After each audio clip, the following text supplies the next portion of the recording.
In the year 1513, a former diplomat sat in a farmhouse just outside of Florence, exiled from the city he loved, tortured by the government he had served, and completely destitute. He spent his days trapping birds and arguing with local butchers in a tavern. But at night he would return to his study, strip off his mud-stained clothes, put on the royal robes of court, and converse with the ancients. It was in this state of desperate isolation that Niccolò Machiavelli wrote a small pamphlet titled The Prince. He intended it as a job application to the Medici family, a guide on how to rule effectively. Instead, it became the most dangerous book in human history. For 5 centuries, we have used the term Machiavellian to describe someone who is manipulative, deceitful, and lacking a moral compass. But this is a misunderstanding that blinds us to the book's true value. Machiavelli was not teaching leaders to be evil.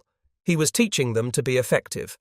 Before him, political philosophers wrote about utopias, ideal worlds where everyone is virtuous and the king is a saint.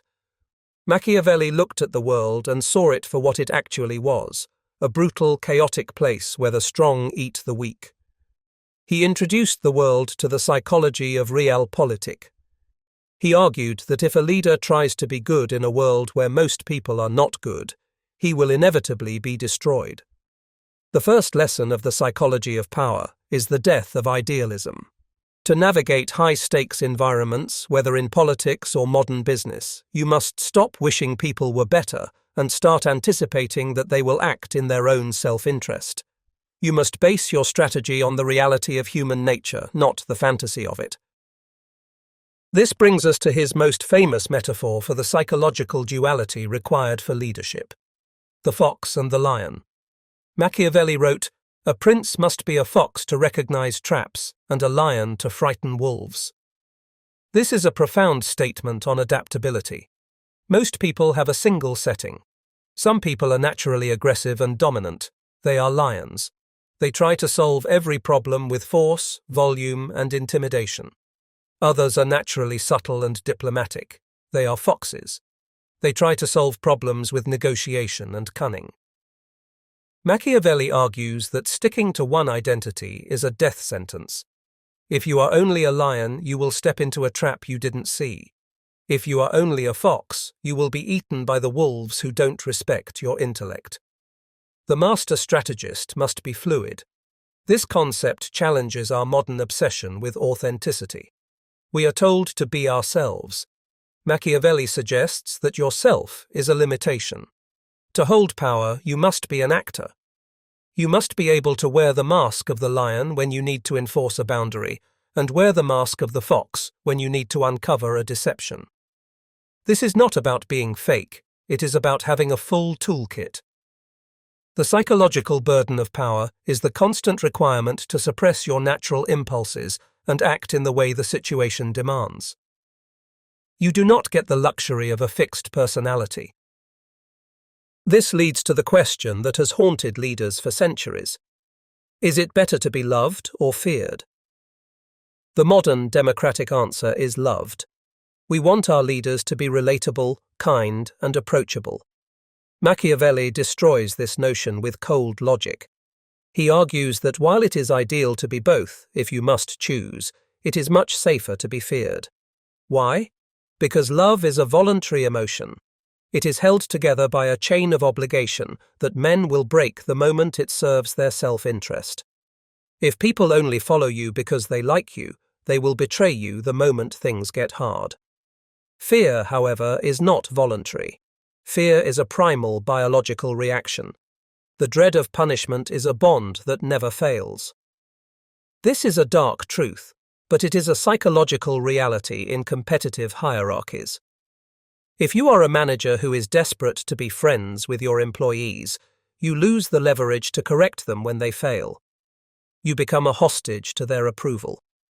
Machiavelli argues that a leader who is too compassionate is actually cruel because his inability to punish bad behavior leads to disorder, which eventually hurts everyone.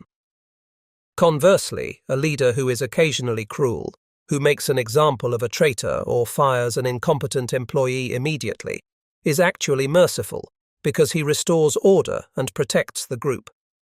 This is the paradox of power. Sometimes you must do a bad thing to achieve a good result. However, Machiavelli adds a crucial warning that is often ignored. While you should be feared, you must never be hated.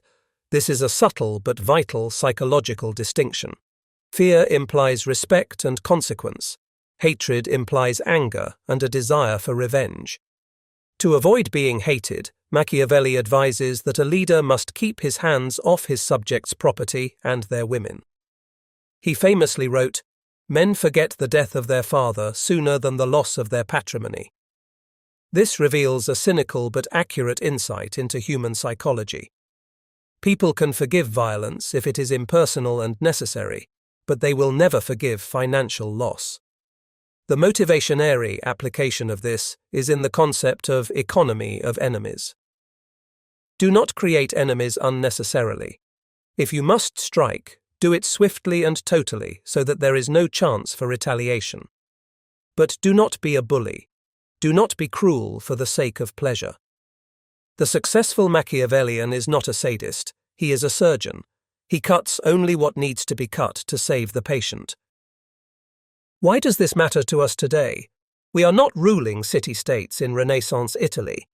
But the dynamics Machiavelli described are present in every office, every boardroom, and every social circle. We live in a world that pretends to be moral but rewards effectiveness. We are taught to be nice, but we see the promotions going to those who are assertive. Studying Machiavelli is not about becoming a villain. It is about acquiring a defense system. If you do not understand how the fox works, you will be outmaneuvered by one. If you do not understand the utility of fear, you will be walked over. The ultimate lesson of the prince is that virtue without power is impotent. You can have the best intentions in the world, you can want to save the planet, help the poor, or build a great product. But if you do not understand the mechanics of power, your good intentions will die with you. Machiavelli challenges us to grow up.